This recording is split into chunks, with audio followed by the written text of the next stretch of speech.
Recently what happened, कुछ Russian cities के अंदर अलास्का इज आर्स, अलास्का हमारा है, ऐसे कुछ साइन बोर्ड्स अपेयर हो गए।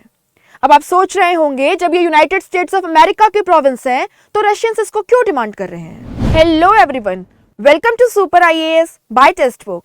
आई एम सोनप्रिया एंड आज हम डिस्कस करने वाले हैं एक बहुत ही इंपॉर्टेंट टॉपिक को, जो वैसे तो आपके इंटरनेशनल इवेंट से जुड़ा हुआ है, लेकिन उसका ताल्लुक जो है वो आपकी हिस्ट्री से है। स्टूडेंट्स, आप स्क्रीन के ऊपर वर्ल्ड का मैप देख रहे हैं और इस मैप में अगर मैं आपको लेजर पॉइंटर से दिखाऊं तो ये जो पूरा एरिया है, this is your north America. और नॉर्थ अमेरिका के नॉर्थ वेस्टर्न रीजन में जो ये येलो शेडेड पोर्शन है, दिस इज अलास्का। अलास्का जो है वो आपके यूनाइटेड स्टेट्स ऑफ अमेरिका की टेरिटरी है और ताज्जुब की बात यह है कि ये अमेरिकन टेरिटरी होते हुए भी बाकी किसी भी यूनाइटेड स्टेट्स ऑफ अमेरिका की टेरिटरीज के साथ लैंड बॉर्डर शेयर नहीं करती। इनफैक्ट अलास्का जो है वो आपके कनाडा के 2 प्रोविंसेस और केवल कनाडा के 2 प्रोविंसेस जो हैं उनके साथ लैंड मास शेयर करती है। अलास्का आपके रशियन फेडरेशन से केवल एक नैरो वाटर चैनल से सेपरेटेड है, जिसे हम बेरिंग स्ट्रेट के नाम से जानते हैं। अगर अलास्का की लोकेशन के बारे में हम थोड़ा और डिटेल में देखें तो आपको यहां पे देखने को मिलेगा कि अलास्का केवल अकेली वो यूनाइटेड स्टेट्स ऑफ अमेरिका की टेरिटरी है जो आर्कटिक रीजन के अंदर लोकेटेड है और अमेरिका को आर्कटिक रीजन का एक्सेस देती है। So why we are discussing it, हम इसको क्यों डिस्कस कर रहे हैं? क्योंकि रिसेंटली व्हाट हैपेंड, कुछ रशियन सिटीज के अंदर अलास्का इज आर्स, अलास्का हमारा है, ऐसे कुछ साइन बोर्ड्स अपेयर हो गए। अब आप सोच रहे होंगे जब ये यूनाइटेड स्टेट्स ऑफ अमेरिका की प्रोविंस है तो रशियंस इसको क्यों डिमांड कर रहे हैं। हाहाकार मच गया इंटरनेट पे जब ये फोटो अपेयर हुई, क्योंकि लोगों को लगने लगा कि वेस्ट के बीच में और रशिया के बीच में जो ऑलरेडी टेंस्ड माहौल है, कहीं वो और टेंस तो नहीं हो जाएगा। देखते हैं पूरा मामला क्या है। आपको इतिहास में 17th 18th सेंचुरी में वापस जाना होगा। History of colonisation of America. 1492 में क्रिस्टोफर कोलंबस जो हैं वो अमेरिका पहुंचते हैं, डिस्कवर करते हैं इस लैंडमास को। एंड उसके बाद में ये 1492 से 1763 तक का जो पूरा पीरियड है, इसे अमेरिकन हिस्ट्री में हिस्ट्री ऑफ कॉलोनाइजेशन या कॉलोनाइजेशन पीरियड के नाम से जाना जाता है। एक बार जब ये नई टेरिटरीज डिस्कवर हो गई, जिसको हम न्यू वर्ल्ड के नाम से भी जानते हैं, तो आपके यूरोपियन देशों के अंदर होड़ मच गई इसको कॉलोनाइज करने के लिए, ताकि यहाँ के जो रिसोर्सेज हैं, यहाँ के जो लोग हैं, उनको वो यूज कर पाए अपनी मदर कंट्री के बेनिफिट के लिए। आप देख सकते हैं यहाँ पे स्पेन, पोर्चुगल, फ्रांस, आपके ब्रिटिश, आपके रशियंस, यानी अमेरिका का जो पूरा लैंडमास है उसे यूरोपियन देशों ने अपनी कॉलोनीज के रूप में बांट लिया। सो जब ये होड़ चल रही थी, तो अगर हम रशिया की कहानी जाने कि रशिया ने अलास्का को कैसे ऑक्यूपाई किया, तो रशियंस ने सोचा कि सब कोई अमेरिका को ऑक्यूपाई कर रहा है, हमें भी शेयर चाहिए। सो वाइटस बेरिंग नाम के एक रशियन थे जो डेनिश बॉर्न थे, वो निकल पड़े, he was a navigator also, so वो निकल पड़े एंड फाइनली उन्होंने एक लैंडमास ढूंढ निकाला रशियन फेडरेशन के वेस्ट में, जिसे आज हम अलास्का कहते हैं, और उन्होंने कहा इसे हम ऑक्यूपाई कर सकते हैं। तो ऐसे शुरुआत हुई रशियन अमेरिकन टेरिटरीज की, अलास्का की। अब रशिया के कंट्रोल में अलास्का था। ये जो कॉलोनाइजेशन की मैं बात कर रही हूं, ये कुछ आपके 18th सेंचुरी में हुआ अलास्का का बाय रशिया। और रशिया जो है ये इसको डेवलप करने की कोशिश कर रहा था, लेकिन रशिया का जो ज्यादा ध्यान है वो उसके वेस्टर्न फ्रंट पे रहता था, दिस रीजन। क्यों? क्योंकि रशिया का जो एक बहुत बड़ा लैंडमास है, जिसे हम साइबेरियन लैंडमास बोलते हैं, वो काफी कोल्ड है एंड दिस रीजन इज इनहैबिटेबल, यहां रहना बहुत मुश्किल है। तो रशिया की जो ज्यादातर पॉपुलेशन है वो उसके वेस्टर्न फ्रंट पे हमेशा से लोकेटेड रही है। और इसीलिए रशिया और जो आपके यूरोपियन देश हैं उनकी आपस में काफी टक्कर होती रहती थी।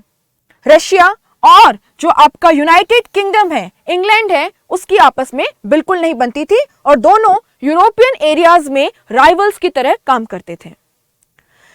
रशिया का ध्यान पूरा आपके वेस्टर्न फ्रंट पे था, स्पेशली आपके क्रीमियन वॉर्स पे, और रशिया को लग रहा था कि वो अपने ब्रिटिश रशियन अमेरिकन जो टेरिटरीज है आपकी अलास्का की, इसके ऊपर ध्यान नहीं दे पाएगा और कहीं इसको आपका जो ब्रिटेन है वो ऑक्यूपाई ना कर ले, क्योंकि ब्रिटिश टेरिटरीज कनाडा जो है वो बहुत ही पास में थी। इसी डर के चलते रशिया ने 1867 में रशियन जार अलेक्जेंडर सेकेंड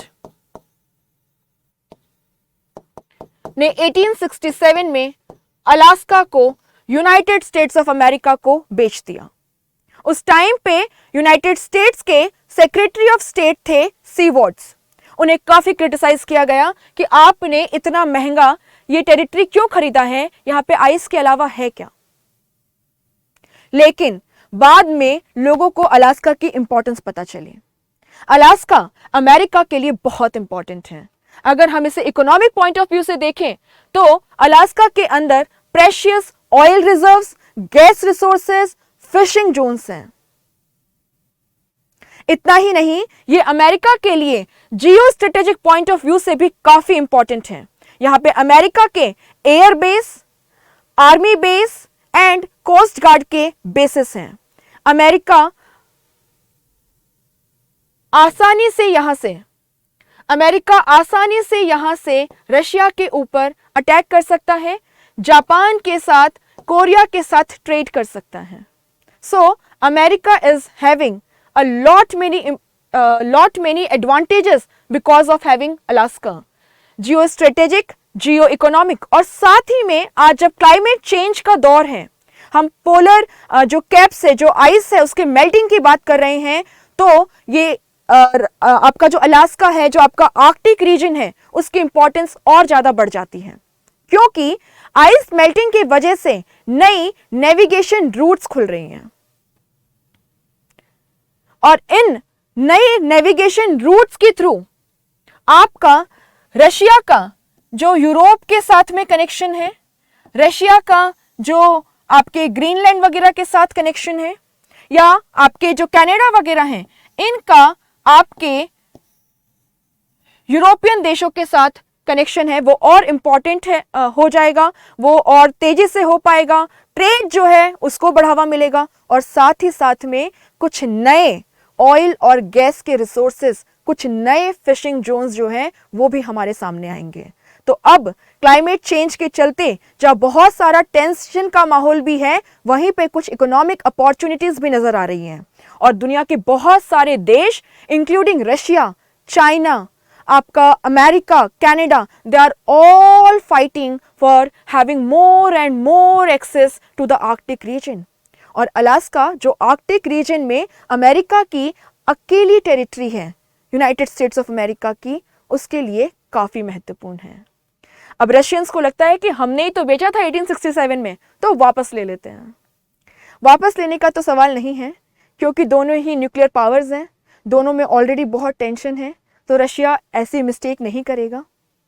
लेकिन हाँ, ये जो स्टेटमेंट्स हैं, जो नॉर्मल पब्लिक के सेंटिमेंट्स हो, चाहे आपके पॉलिटिशियंस के हो, ये इंटरनेशनल माहौल को और गर्म कर देते हैं, स्पेशली आज जब एक बार फिर रशिया आपके वेस्टर्न फ्रंट पे यूक्रेन के अंदर वॉर में उलझा हुआ है एंड आपके वेस्ट और रशिया के बीच में बहुत ज्यादा टेंस्ड माहौल है। वेस्ट ने रशिया के ऊपर बहुत ज्यादा सैंक्शंस लगा के रखे हैं। होप आपको पूरा मैटर समझ में आ गया होगा कि रशिया या रशियंस जो हैं वो अलास्का क्यों डिमांड कर रहे हैं, अलास्का का इंपॉर्टेंस क्या है और Alaska America, United States of America के लिए कैसे इंपॉर्टेंट है। मैं आपके लिए 2 क्वेश्चंस लेके आई हूं, ट्राई कीजिएगा इनको सॉल्व करने की। Thank you so much. Hope आपको जितना मैंने समझाया वो सब समझ आया होगा। अगर आप ऐसे ही अच्छे कंटेंट को, क्वालिटी कंटेंट को अफोर्डेबल कॉस्ट पे पढ़ना चाहते हैं, प्रीलिम्स और मेंस का कॉम्प्रिहेंसिव प्रिपरेशन करना चाहते हैं, तो आप हमारे सुपर कोचिंग के कोर्स को ज्वाइन कर सकते हैं। And yes, the fees is very minimal and आपको ये भी पूरी नहीं पे करनी। You can use the code SON20 and get 20% discount. Thank you so much.